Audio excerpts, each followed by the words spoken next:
Halo Sobat Easy Stock, kita sekarang bahas operator jalan tol dan hasil riset kita ada 3 perusahaan ya. 3 perusahaan yaitu satu milik BUMN yaitu Jasa Marga, yang dua milik swasta yaitu Nusantara Infrastructure atau Meta dan Citra Marga atau CMNP. Kita akan lihat kinerja keuangannya semester 1 dan kita akan menanyakan lah apa pendapat value investor, akan dibeli atau tidak.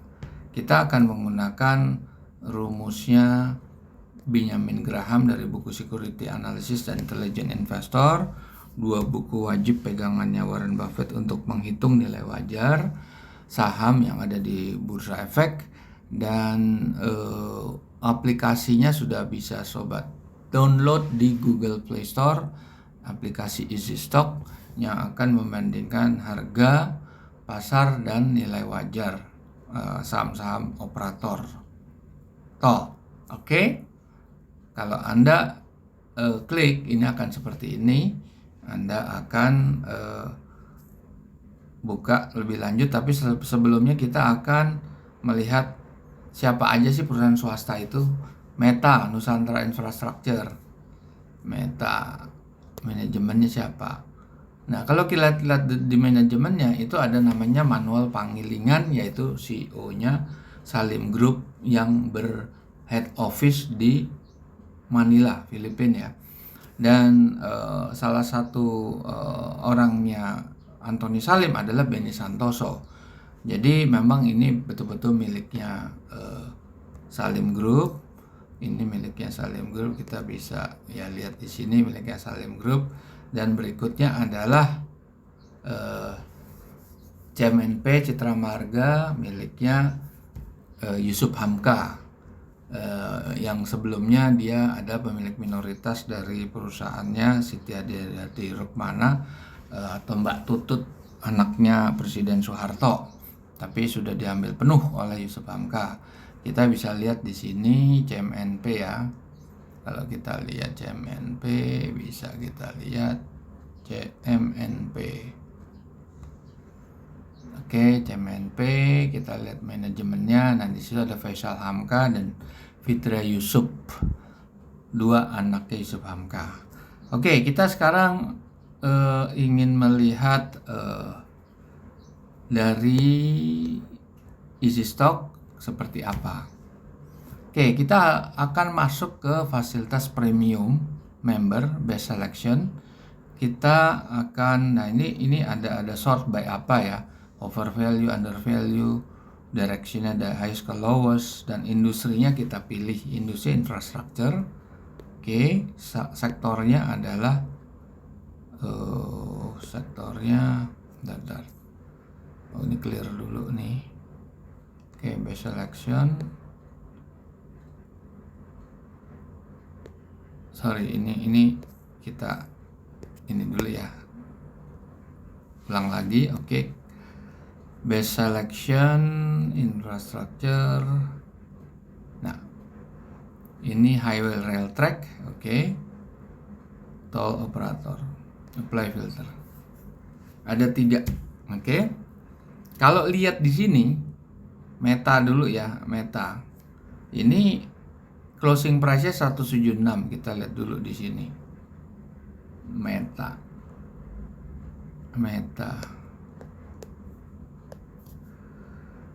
176 ya, Meta ya. Kalau di sini harga tertinggi cuma 100, dan malah harga terendahnya itu, nilai wajar terendahnya itu minus. Kenapa bisa gitu? Kita buka di panel detailnya. Kita lihat net current assetnya 887 miliar. Kalau dia nutup utang jangka panjang, dia akan dapat surplus working capital 300 miliar. Tapi kalau suruh nutup hutang jangka panjang yang 2,5 triliun, berarti dia defisit 2 triliun lebih. Nah, sedangkan free cash flow-nya cuma 117 atau 118 miliar. Tidak akan kuat nutupnya. Oke, selanjutnya kita lihat financial ratio. Financial ratio, return on equity-nya kecil sekali. Itu nggak sampai 2%. Kalau dibikin full year kan nggak nyampe 4%. Meskipun profit marginnya dia bagus, lumayan di atas benchmark ya. Nah, kita akan melihat historicalnya historicalnya perusahaan ini.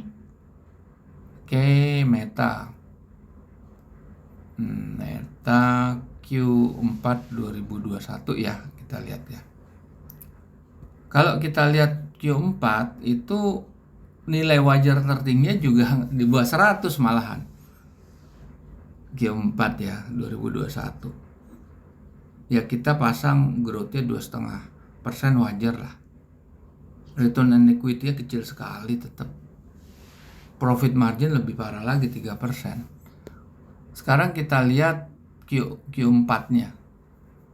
2020 ya, tahun sebelumnya lagi. Itu sama aja, nggak ada perkembangan dia.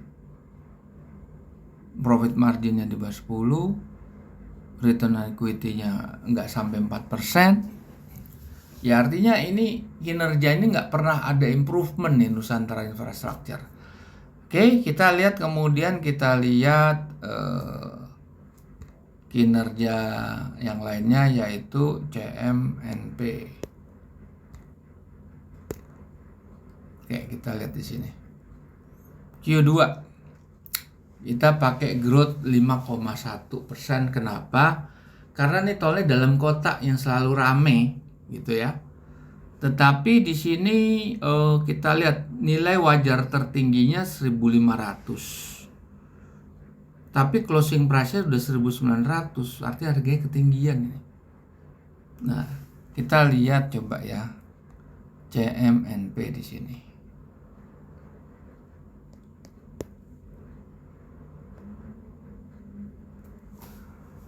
Ya,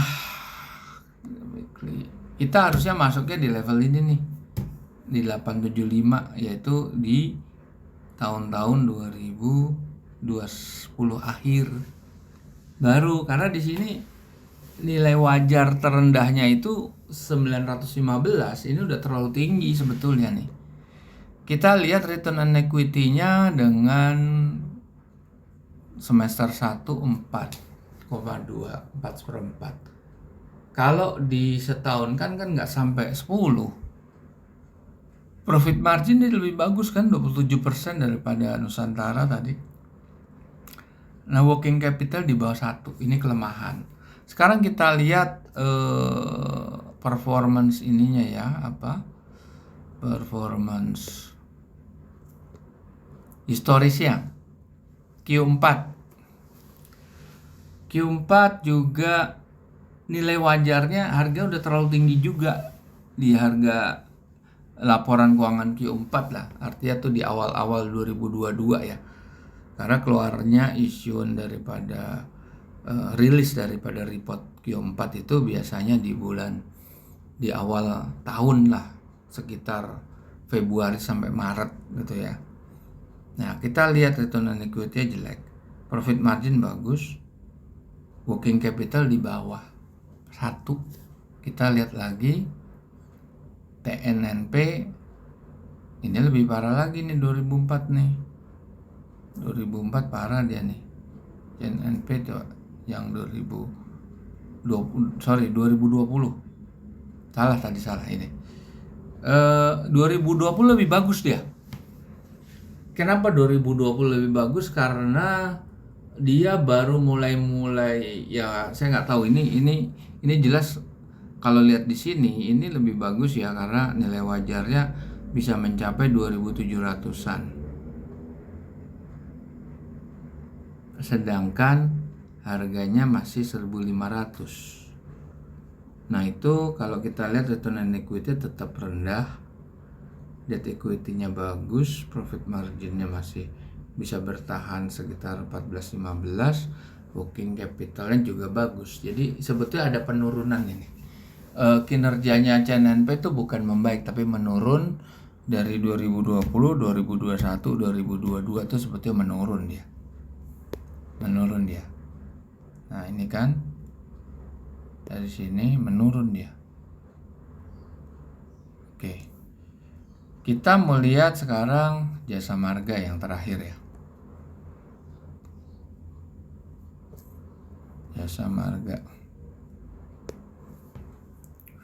Jasa Marga laporan keuangan baru Q1 karena kita taruh yang optimis karena dia dia di jalur gemuk ya, kayak Cipularang, terus Pantai Utara, Pantura dan segala macam. Tapi kita lihat di sini, kalau lihat harganya Jasa Marga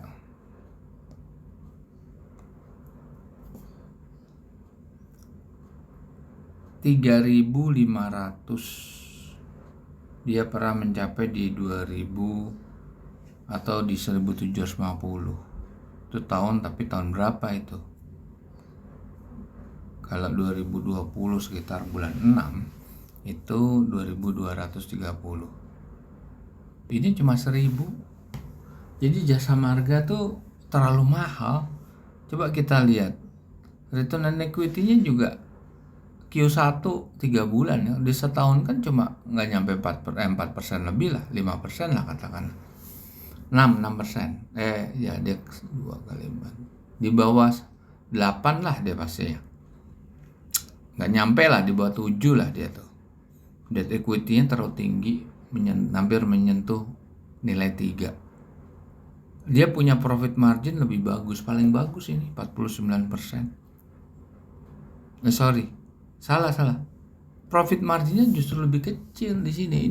Ini kan dari gross margin sekian 49 itu ngedrop banget di profit margin. Artinya ada banyak biaya-biaya di luar biaya pokok. Direct cost ini, maksudnya indirect costnya terlalu tinggi. Ini nggak efisien nih perusahaan ini. Tidak efisien. Coba kita bandingkan sama CNNP ya. CMNP.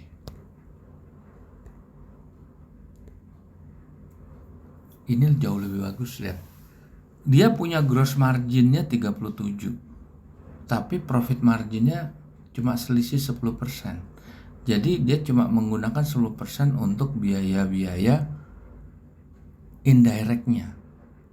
Biaya operasional seperti biaya selling general expenses, termasuk payroll, termasuk biaya-biaya lainnya, termasuk perknya eksekutif, fasilitas eksekutif dan lain sebagainya.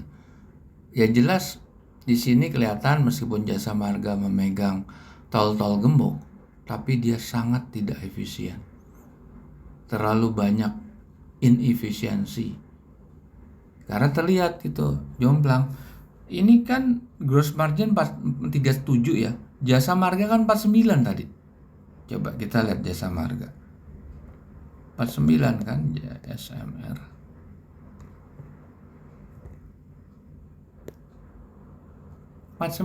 Cuma dapat 7. Tadi kan dia 37 dapat 27 kan. Artinya kan sebetulnya secara biaya ininya biaya langsungnya dia kan lebih ringan. Ya mungkin ya karena satu, penyertaan pemerintah atau masalah tanah hibah dari pemerintah atau apapun lah. Jadi seperti BUMN diuntungkan tapi sangat tidak efisien. Bener-bener kalah banget sama Jasa Marga, sama perusahaan swasta yang lain. Nah kalau kita bandingkan sama Meta seperti apa nih?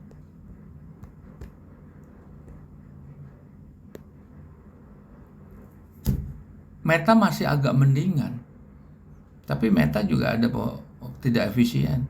Paling efisien itu Citra Marga, 37 lari ke 27 net profit marginnya. Ini 63 ke 15. Kalau Jasa Marga tadi berapa, lari cuma ke 7%. Nah jadi kalau dilihat dari sudut pandang, kita lihat ininya apa, historicalnya Jasa Marga dulu nih, kita lihat ya. Q1 tetap nih, lihat nih, tetap ada negatifnya. Nilai wajar tertinggi cuma 1065, 1070 lah. Closing price-nya di 3.500. Return on equity-nya kecil sekali. Equity-nya tetap nggak bisa diturunkan, tetap di level mendekati 3. Profit marginnya tipis-tipisan. Oke. Nah, terus kita lihat lagi itu kan Q1 ya. Q4. Return on equity cuma 3,4, profit marginnya lebih turun lagi.